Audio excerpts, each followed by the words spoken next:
दोस्तों कुछ लोग ऐसे हैं जिनको परेशानी है कि जब अपने पार्टनर से मिलते हैं तो चिपचिपा पदार्थ से पहले ही जाने लगता है और फिर मामला डाउन हो जाता है। इरेक्शन पहले आता है और उसके बाद फिर डाउन हो जाता है, फिर कितनी भी कोशिश कर लें कुछ भी नहीं होता। जिनको ये समस्या आ गई है या जिनको ये समस्या है कि उनकी टाइमिंग जो है बिल्कुल कम है, पार्टनर से मिलते हैं 1-2 सेकंड में ही डिस्चार्ज हो जाते हैं, जिनको ये परेशानी है या जिनको ये परेशानी कि मनी बिल्कुल पानी की तरह पतली हो गई है, ये मसाने के अंदर उनके गर्मी हो चुकी है और जिसके कारण उनको समस्या है चिपचिपा पानी जाना, जल्दी डिस्चार्ज हो जाना, या मनी बिल्कुल गाढ़ी है लेकिन 1 सेकंड की रुकावट नहीं है, मामला तुरंत फारिग हो जाता है। कभी कभी तो बाहर ही डिस्चार्ज हो जाते हैं, औरत के काबिल बिल्कुल नहीं रहे, बीवी के पास जाने से घबराते हैं, शर्माते हैं, बड़ी शर्मिंदगी का सामना होता है।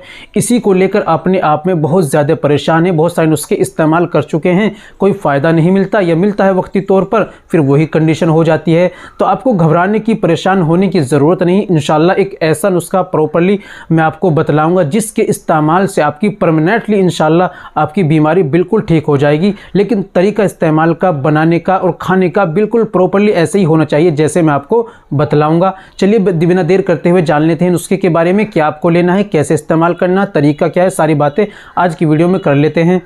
तो दोस्तों ये बताने से पहले एक छोटी सी गुजारिश कि अगर आप हमारे चैनल पर नए आए, अभी तक आपने हमारा चैनल सब्सक्राइब नहीं किया तो जल्दी से चैनल को सब्सक्राइब कर दें और बेल आइकन पर ऑल पर प्रेस कर दें।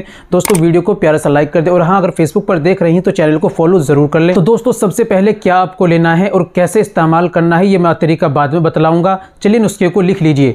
सबसे पहले आपको लेना है गोंद कतीरा 100 ग्राम, जाफरान 1 तोला, पुंप दाना 20 ग्राम, ताल मखाना 20 ग्राम, कोंच के बीज 20 ग्राम, उटंगन 20 ग्राम, सिंघाड़ा खुश्क 50 ग्राम, गोंद बबूल 20 ग्राम, मिश्री 200 ग्राम। इन तमाम चीज़ों को लाइए, कूट पीसकर बारीक पाउडर बना लीजिए। 1 चम्मच सुबह में खाली पेट दूध से लेना है, 1 चम्मच रात में सोते समय आपको दूध से लेना है। तमाम गर्म चीज़ों का, तली भुनी चीज़ों, खट्टी बादी, तमाम का आपको परहेज़ करना है, नुस्खे का इस्तेमाल करना है। इंशाल्लाह 40 दिन नुस्खे को इस्तेमाल कीजिए, फिर देखिए आपके अंदर किस कदर मर्दाना ताकत भी आएगी और आपको इससे इंशाल्लाह रिजल्ट भी अच्छा मिलेगा। तो दोस्तों अगर ज़्यादा प्रॉब्लम, मामला बिल्कुल डिस्चार्ज ख़त्म हो चुका है तो फिर आपको अपना इलाज कराना चाहिए। उम्मीद करता हूं दोस्तों वीडियो अच्छी लगी हो, वीडियो को लाइक कीजिए, शेयर कीजिए। मिलते हैं अगली वीडियो में, नेक्स्ट वीडियो में एक और नए नुस्खे के साथ। तब तक अपना और अपनी सेहत का ख्याल